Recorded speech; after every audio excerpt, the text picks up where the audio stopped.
Selain menjadi value investor, kamu yang ingin membeli saham juga harus mengenal istilah lain, yaitu growth investor. Apa sih yang dimaksud dengan growth investor? Dan contoh saham apa kira-kira yang sukai growth investor? Halo semua, saya Ryan Filbert. Balik lagi di Overheard Stocks Nanofest. Di episode kali ini, kita akan kupas tuntas seputar growth investor dan contoh saham yang disukai para growth investor. Sebelum membahas growth investor, kita pahami dulu mengenai growth investing. Growth investing merupakan strategi berinvestasi pada perusahaan yang tengah terbukti memiliki potensi pertumbuhan yang menarik dan berpotensi melanjutkan pertumbuhan tersebut ke depan. Pelakunya alias growth investor tidak terlalu mementingkan harga sahamnya murah atau mahal karena lebih mementingkan bahwa perusahaan tersebut punya potensi untuk terus berkembang di masa yang akan datang. Singkatnya, growth investor akan berinvestasi pada saham perusahaan baru atau yang masih memiliki skala kecil. Tapi jika analisanya tepat, maka saat perusahaan jadi lebih besar, harga sahamnya pun akan ikut naik dan keuntungannya bisa berlipat ganda dalam beberapa tahun. Faktanya, growth investor mendapatkan laba lebih banyak daripada value investor selama 10 tahun terakhir di Amerika Serikat. Contohnya aja para investor di perusahaan seperti Tesla, Apple, dan Amazon yang sekarang punya saham dengan nilai yang tinggi.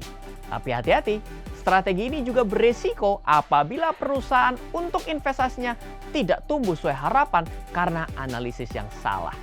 Jadi, apa saja yang harus dipertimbangkan oleh growth investor sebelum berinvestasi?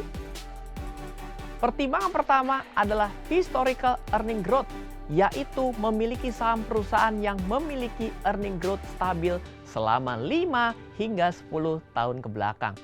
Biasanya, laba per sahamnya naik sekitar 4-12% per tahun, tergantung dari ukuran perusahaannya. Kedua, pilihlah saham perusahaan yang punya earning estimates atau perkiraan pendapatan suatu perusahaan sebelum pengumuman resminya. Kalau pertumbuhan di atas rata-rata sektor industri, maka perusahaan ini tergolong baik untuk growth investing.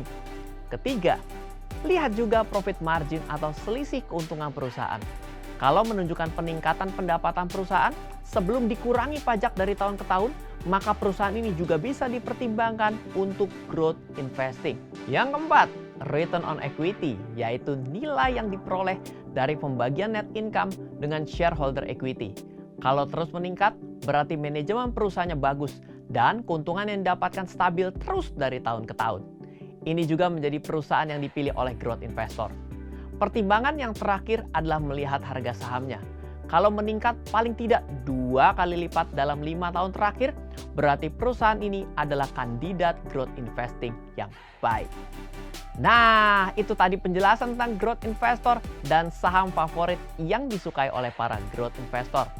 Kalau kamu mau tahu info lebih lanjut seputar saham, yuk langsung aja cek video lainnya di kategori Overheard Stocks. Dan jangan lupa untuk subscribe, tekan tombol like, share, dan komen di bawah kira-kira video apa lagi yang harus kita bahas. Sampai jumpa lagi di video berikutnya. Nanofest, grow your wealth your own way.